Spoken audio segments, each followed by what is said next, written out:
संभाजीनगरात शिंदे गट आणि भारतीय जनता पार्टी, विशेषतः शिंदे गटाची मंडळी मुस्लिम मतदारांमध्ये जाऊन गोरगरीब अशिक्षित मतदारांना त्यांच्यातलेच काही दलाल हाताशी धरून आधार कार्ड, वोटिंग कार्ड जमा करायचं, बोटाला शाई लावायची आणि त्यांनी मतदान करायचं नाही, त्याच्या मोबदल्यात एक तुटपुंजी रक्कम 1000, 500, 1500, 2000 अशा पद्धतीनं त्या मतदाराला द्यायची. अशा पद्धतीनं प्रकार सुरू आहे. या संदर्भात पहिला प्रश्न असा की शाई बाहेर कशी येते, हा माझा पहिला प्रश्न आहे. आणि अशी शाई बाहेर आलेली असताना पोलीस किंवा निवडणूक आयोग ॲग्रेसिव्हली कारवाई का करत नाही?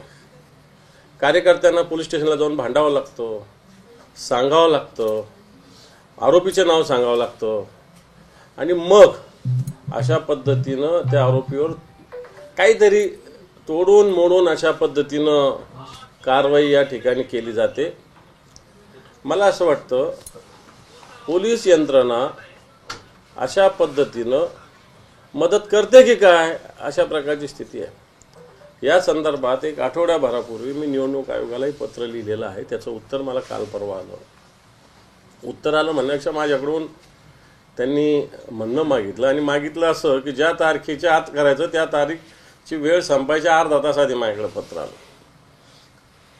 परंतु पोलीस यंत्रणा सुद्धा अशा पद्धतीनं मदत करते काय? मला तर काही कार्यकर्ते सांगतात पोलीस यंत्रणेच्या देखरेखीखाली हे काम चालू आहे. आणि मग जर निष्पक्षपातीपणे ही निवडणूक व्हायची तर कशी होईल? या संभाजीनगरातले पोलीस आयुक्त निष्पक्ष आहेत का, हा माझा सवाल आहे. मी या संदर्भात डीजी साहेबांकडे रीतसर तोंडी तक्रार केलेली आहे की पोलीस आयुक्त एका मतदारसंघात स्पेसिफिकपणे एका उमेदवाराला मदत होईल असं काम करतायत. काही आमचे शिवसेनेचे, आमचे उद्धव बाळासाहेब ठाकरे पक्षाचे काही कार्यकर्त्यावर तडीपारीच्या नोटीस काढलेल्या आहे, ज्यांच्यावर मागच्या 5 वर्षात 7 वर्षात कोणतेही गुन्हे नाही.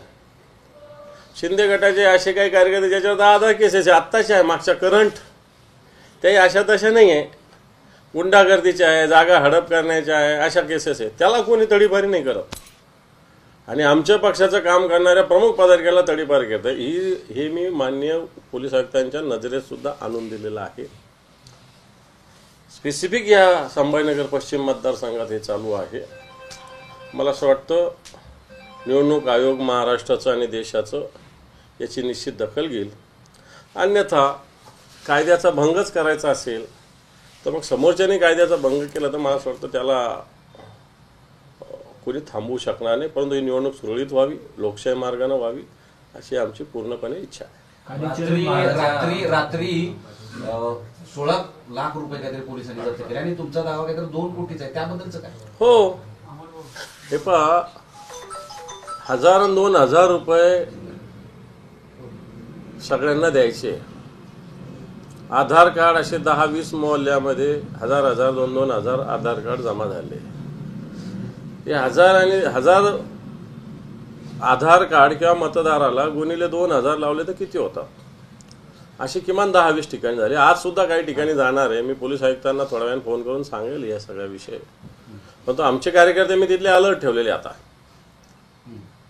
विशेषतः पडेगाव मिटमिटाचा कासंबरी दर्गा, कोणतं प्रिया कॉलनी का प्रिया नगर आहे, प्रियदर्शनी नगर आहे, असे काही भाग आहे जिथं अशा पद्धतीनं काम करण्याचा प्रयत्न शिंदे गटाकडून चालू आहे. एवढी मोठी रक्कम असताना पोलिसांनी माझ्या माहितीप्रमाणे 1,500 रुपयाची रक्कम दाखवलेली आहे. हा फक्त 1,500 रुपयाची. मला वाटतं हा पूर्णपणे सत्ताधारी पक्षाला मदत करण्याचा प्रकार आहे. याबाबत बीजी आणि सीपी आणि ईसी या सगळ्यांना काही पत्र लिहिणार आहेत? आता लिहिल मी थोड्या वेळाने लिहिल, कारण मला ह्या गोष्टीची जाणीव होती म्हणून मी आधीच 8 दिवसापूर्वी तक्रार केली. पण पाहिजे तसे पोलीस यंत्रणेने, जी पोलीस यंत्रणेची माझी तक्रार तीच चौकशी करणार तर काय चौकशी होणार आहे? बाहेरचा कोणतरी अधिकारी आणून त्यांची चौकशी झाली पाहिजे ना. इथलेच लोक माझ्याकडे चौकशी येतात, त्याला काय अर्थ आहे? तुम्ही जो पैशांचा आरोप करताय ना, त्यावरती पोलिसांकडून खुलासा असा येतोय की ते काल काही रेड मारून वगैरे असं धरलेलं नाही. 4 दिवसापूर्वीचा व्हिडिओ आला होता त्या व्हिडिओनुसार त्या लोकांना बोलवून घेऊन मग त्यांच्यावरती कारवाई केलेली आहे. ऑन द स्पॉट कुठली रक्कम किंवा पैसे असे पण मिळाले नाहीत असं त्यांचं म्हणणं आहे. खोटं बोलतात पोलीस. ज्या लोकांना शाई लावायला बोलवलं त्याच्यातलेच लोक आमच्याकडे आले. त्यांनीच आमच्याकडे येऊन तक्रार करण्याची इच्छा व्यक्त केली. आमचे लोक त्यांच्यासोबत होते. आमचे तिथले उमेदवार राजू शिंदे सोबत होते. आमचे तिथले माजी महापौर त्र्यंबकराव तुपे सोबत गेले होते. पण आम्ही घेऊन गेल्यानंतर हा गुन्हा दाखल झाला. पोलिसांचा सुमोटो गुन्हा नाही. हे कालची घटना आहे. काल या संबंधित लोकांना पोलीस स्टेशनमध्ये ज्यांनी तक्रार केली तो सुजान मतदार होता. त्याला अशा पद्धतीने शाई लावायला बोलल्यानंतर त्यांनी आमच्याकडे येऊन ही गोष्ट सांगितली आणि मग तक्रार झाली. पोलीस खोटं सांगतात. 4 दिवसापूर्वी सोडणं मी हा व्हिडिओ पोलीस आयुक्तांना सुद्धा पाठवलेला आहे. कालीचरण महाराज यांच्या वक्तव्यानंतर आज संजय शिरसाट जरांगे पाटील यांच्या भेटीला गेले.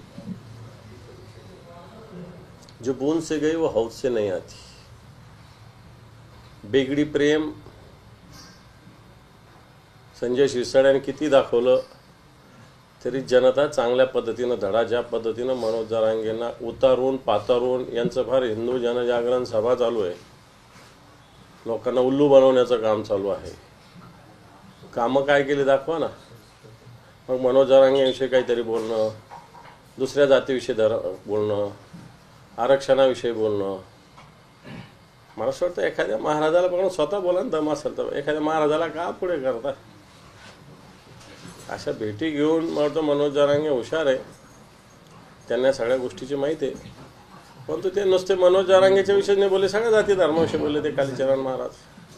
तुमच्या या रात्रीच्या प्रकाराशिवाय जिल्ह्यात एका अपक्ष उमेदवाराला सुद्धा मारण्यात आलेला आहे. हो. एक घटना आहे. अनिल देशमुखांनाही हल्ला झालेला आहे. त्याच्यानंतर दुसरं एक आहेत धामणगावच्या भाजप उमेदवार प्रताप आडसर त्यांच्या बहिणीवरती हल्ला झालेला आहे. असे 4-5 हल्ल्याचे प्रकार घडले. नाही, हे चुकीचं आहे, दुर्दैवी आहे. महाराष्ट्रात असं कधी होत नव्हतं. निवडणूक आम्ही लढलो कित्येक वेळेस. लढणारे एकमेकांवर धर लढणारे उमेदवार आम्ही संध्याकाळी एकत्र जेवण केल्याच्या घटना मागच्या काळात घडलेल्या आहे.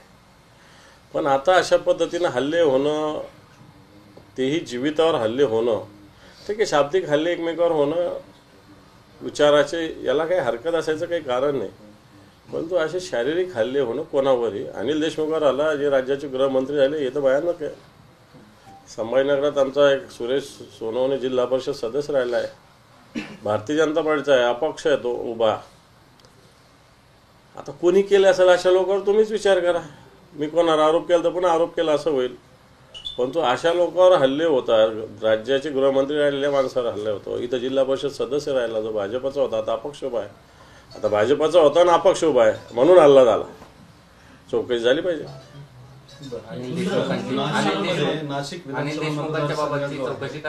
बिलकुल झाली पाहिजे. कारण भारतीय जनता पार्टी खोटा हा मानते. मला असं वाटतं आताच्या घडीला भारतीय जनता पार्टी या राज्यात कुठेही विजयाच्या जवळ पोहोचू शकत नाही. म्हणून अशा पद्धतीनं हल्ले करून शेवटच्या 2-3 दिवसात विरोधकाला नामोहरम करण्याचा प्रयत्न होतो. परंतु आम्ही कच्च्या गुरुचे चेले नाही आहे. अशा हल्ल्यानंतर ताकदीनं काम करू आणि भारतीय जनता पार्टीचा या गद्दार शिंदे आणि पवार गटाचा 100% पराभव करू. कालच्या ज्या तुम्ही जे सांगितलं कालच्या घटनेत त्यात पोलीस आयुक्तांचा संबंध कसा येतो, कसं वाचवलं? यथा राजा तथा प्रजा. पोलीस आयुक्तांचंच याच्याकडे दुर्लक्ष करायची सूचना असेल तर संबंध कसा? मी म्हणतो नाही पोलीस आयुक्तांनी केला असं थोडी म्हटलं मी. पण मग अशा ठिकाणी ताबडतोब जर तुम्ही म्हणता 4 दिवसापूर्वीचा व्हिडिओ होता, 4 दिवस पोलीस आयुक्त झोपले होते का? पोलीस यंत्रणा झोपली होती का? हा माझा प्रश्न आहे ना. जर असा व्हिडिओ आला कुठून तर त्याची चौकशी होत नाही. त्याचे माणसं काय बाहेरचे संभाजीनगरातले त्याच भागातले उचलून टाकलं पाहिजे ना जेलमध्ये. 2 दणके दिले पाहिजे. ज्याला गरज नाही त्याला दणके देता तुम्ही, ज्याला गरज आहे त्याला देत नाही. निवडणूक आयोगाने शिंदेंना त्याच स्वरूपाचा राडा नाशिकमध्ये सुद्धा झाला. तिथे गणेश गीते जे होते पवार गटाचे, तर त्यांची कार्यकर्त्यांनी गाडी फोडली, त्यांच्या कार्यकर्त्यांनी समोरच्यांची गाडी फोडली, असा सगळा राडा झाला. आपल्यासारखाच प्रकार नाशिकमध्ये झाला. सेम केस आहे. गणेश गीते हा भारतीय जनता पार्टीचा नेता होता.